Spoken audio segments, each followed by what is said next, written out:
नागरिकांच्या मनामनातील आवाज, नाशिक आवाज.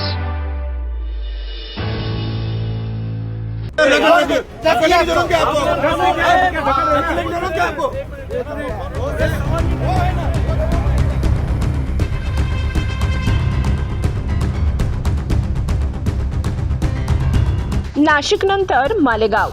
सोमय्यांच्या दौऱ्यात पत्रकारच लक्ष.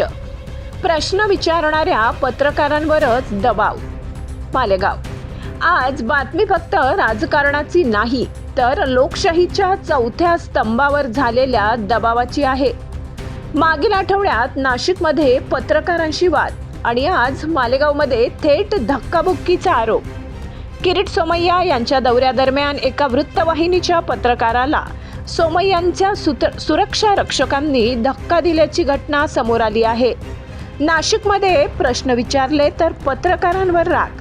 मालेगावमध्ये कॅमेरा सुरू असताना तर थेट दमदाटी. हा केवळ योगायोग आहे का? मालेगावमध्ये सोमय्या यांच्या दौऱ्याआधीच शहरात तणावाचं वातावरण होतं. नगरपालिकेच्या महापौर, उपमहापौर आणि नगरसेवक ठिय्या आंदोलन करत होते. मालेगावची बदनामी करू नका अशा जोरदार घोषणा दिल्या जात होत्या. त्याच वेळी या आंदोलनाचं रिपोर्टिंग करणाऱ्या एका वृत्तवाहिनीच्या पत्रकाराला सोमय्यांच्या सुरक्षा रक्षकांनी धक्काबुक्की केल्याचा आरोप झालाय. माईक हातात, कॅमेरा सुरू आणि पत्रकाराला ढकलण्यात आलं. हे पहिल्यांदाच घडलेलं नाही. मागील आठवड्यात नाशिकमध्ये सोमय्या यांनी महापालिकेच्या जन्मनोंदीत 18,000 संशयास्पद नोंदी घुसवल्याचा आरोप केला होता. त्यावेळी पत्रकारांनी थेट प्रश्न विचारले होते. किती बांगलादेशी नागरिक देशाबाहेर पाठवले? ही माहिती गृह विभागाकडे नाही का? मुंबई पोलिसांकडे आकडेवारी नाही का? या प्रश्नांवर सोमय्या संतापले होते. तुमचा अजेंडा आहे का?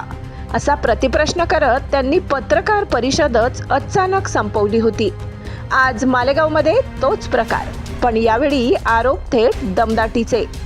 पत्रकारांवर दबाव, कॅमेऱ्यासमोर धक्काबुक्की आणि नाशिकमध्ये शब्दांचा वाद, हे सगळं मिळून लोकशाहीच्या चौथ्या स्तंभावरचा हल्ला असल्याचा आरोप आता उघडपणे केला जातोय.